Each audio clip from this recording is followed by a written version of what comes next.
All right, we're now joined by former Piston and current pre- and post-game analyst for FanDuel Sports Network, Grant Long. So, Grant, thank you for taking the time out to chat with us. Got to ask you this. What has surprised you most about this series so far with the Knicks? Well, I think from my standpoint, the way that the Pistons play takes me back to the old bad boy days, a very physical brand of basketball, and we just know that in today's basketball, that doesn't really fly. But so far, the Pistons have been able to get away with it and impose their will on the Knicks. Let's talk development. Cade Cunningham, obviously, he has really grown and transformed just, his tenure, but obviously just this past season, it's really been, pivotal. Talk to us about what you've seen and why it's been so important. Well, I think first and foremost, he's been very healthy. Yeah. In the last couple of years, he's had some nagging injuries to deal with, and then he gets on the floor with some consistency. This is his third coach in his 3-year career, so that you have to understand his development is going to be a little bit slower, but to his credit, he's hung in there.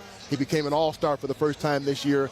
He's been credited with turning this franchise around, and as a number one pick, that's a lot of responsibility, but he has shouldered it very well, and it's made a seamless integration for the new players that have come in and really helped this team out this year. Yeah, so Grant, the Pistons are coming home after a big win. As a former player, what's their mindset coming to Game 3 tonight? You got to get one. I think they did a great job. When you're in a playoff situation, you've got to get one. A playoff situation doesn't start until the road team wins a game. The Pistons satisfied that. They split in New York.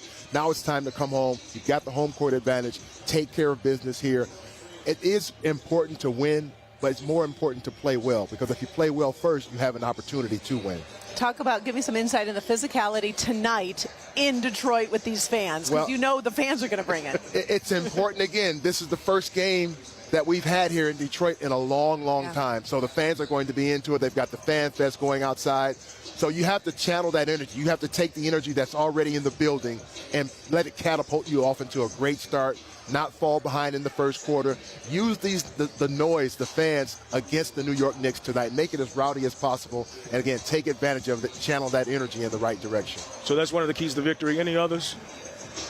Score more points than the Knicks. How about that? That's right.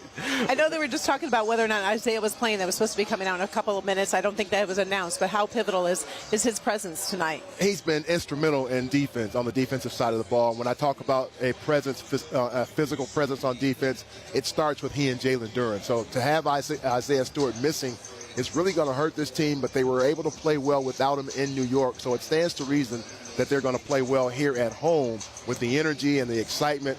Again, this is a young ball club, so I just hope they channel all of that energy in the right direction, because typically when you're a first-time playoff team and you got the energy in the building, you could take a 10-foot shot and leave it 6 feet short. So that's the type of nervous energy that also is available. But again, it's about channeling the energy and harnessing it in the right direction. Man, speaking from experience, thanks for that. Absolutely. Thanks for that insight and perspective. We appreciate it. Thank you, guys. Thank you very much. Have a great night. Thank you.